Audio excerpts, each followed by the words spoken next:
চলো ও কি রান্না করছে দেখি, কি রান্না করছে দেখা যাক। ওই কি রান্না করতেছো? ডালের বড়ি দিয়ে লাউ ঘন্ট বানাচ্ছি। ডালের বড়িতে লাউ ঘন্ট, ওইগুলা কি দিছো? তেজপাতা, তেজপাতা, শুকনো লঙ্কা আর পাঁচফোড়ন ফোড়নে দিয়েছি। এরপরে আমরা লাউটা দিয়ে দেবো। ডাইরেক্ট লাউ এরপরে? হ্যাঁ, এরপরে ডাইরেক্ট লাউ দিয়ে দেবো।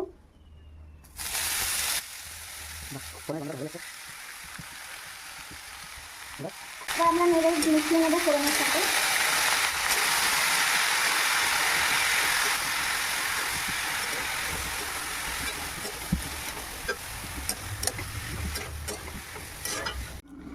চলো ব্যাস দেখে নিই ঢাকাটা খুলে।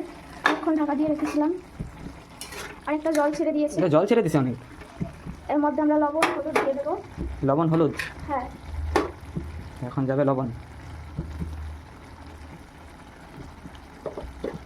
এবার হলুদটা দিয়ে দেবো। যাবে হলুদ, আর কিছু যাবে না এখন? আর নেড়ে নিই। নেড়ে নাও।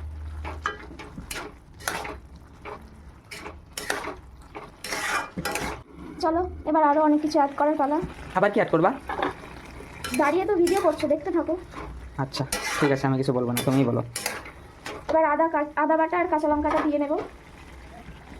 আদা, নিরামিষের বেস্ট উপকরণ হচ্ছে আদা।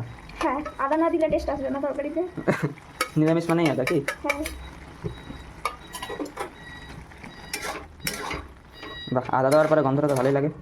যাই হোক, ভিডিও করছি তোমার রান্নার সাথে সাথে আমিও শিখে নিচ্ছি লাউ ঘন্ট বানানো। শিখে নাও, আজকে নিরামিষ, তাহলে আরও অনেক কিছু দেওয়া যেত। আজকে আমাদের শনিবার তো। চিংড়িও দিয়েও তো হয়ে যায় না? হ্যাঁ, চিংড়ি দিয়েও হয়, কিন্তু আজকে নিরামিষ। এরপর একদিন হ্যাঁ চিংড়ি দিয়েও বানাবো। হ্যাঁ, ঢাকাটা চাপা দিয়ে দিই। আচ্ছা, চলো এবার দেখে নিই লাউটা সিদ্ধ হয়েছে কিনা। বাহ, ফ্লেভারটা ভালোই বেরিয়েছে। আর একটু সিদ্ধ হবে। আরও সিদ্ধ তো হবে? এখন আমি ভেজে রাখা ডালের বড়িগুলো দিয়ে দেবো। ভেজে রাখা ডালের বড়ি নেড়ে দেবো। এখন যে আরও সিদ্ধ হবে, তো এখন ডালের বড়িটা দিলে ডালের বড়িটা বেশি সিদ্ধ হয়ে ভেঙে যাবে না? অল্প একটু সিদ্ধ হতে বাকি আছে, তো এখনই ডালের বড়িটা দিলে ভালো সিদ্ধ হবে। ডালের বড়িটাও সিদ্ধ হয়ে যাবে আর লাউটাও সিদ্ধ হয়ে যাবে।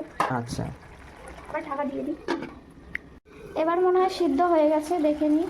বাহ, ভালো সেন্ট বেরিয়েছে। তো এবার জিরার গুঁড়া দেবো। জিরার গুঁড়াটাও প্রথমেও দেওয়া যায়, কিন্তু আমি লাস্টে দিচ্ছি, কারণ আদা আর জিরার ফ্লেভারটা ভালো লাগে আমার। তো তোমরা চাইলে প্রথমেই দিতে পারো।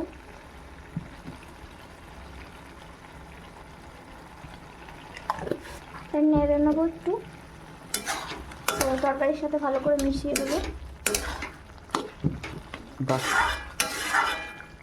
জিরাটা লাস্টে দেওয়া তো ফ্লেভারটা অন্যরকম লাগছে। হ্যাঁ, সেন্টটা অন্যরকম বেরোচ্ছে। রান্নাটা হয়ে গেছে। তো এবার নিরামিষ তরকারি একটু মিষ্টি মিষ্টি ভালো লাগে, তো নামানোর আগে একটু চিনি দিয়ে দেবো মিষ্টির জন্য। এই নিরামিষ তরকারিটা খেতে ভালো লাগে। রান্নাটা হয়ে গেছে, এবার নামিয়ে নেব। তো এই নিরামিষ রান্নাটা খেতে ভালো হয়, তোমরাও বাড়িতে ট্রাই করে দেখো। আমাদের লাউ ঘন্ট রেডি হয়ে গেছে। চলো তাহলে গরম গরম ভাত দিয়ে খেয়ে নিই।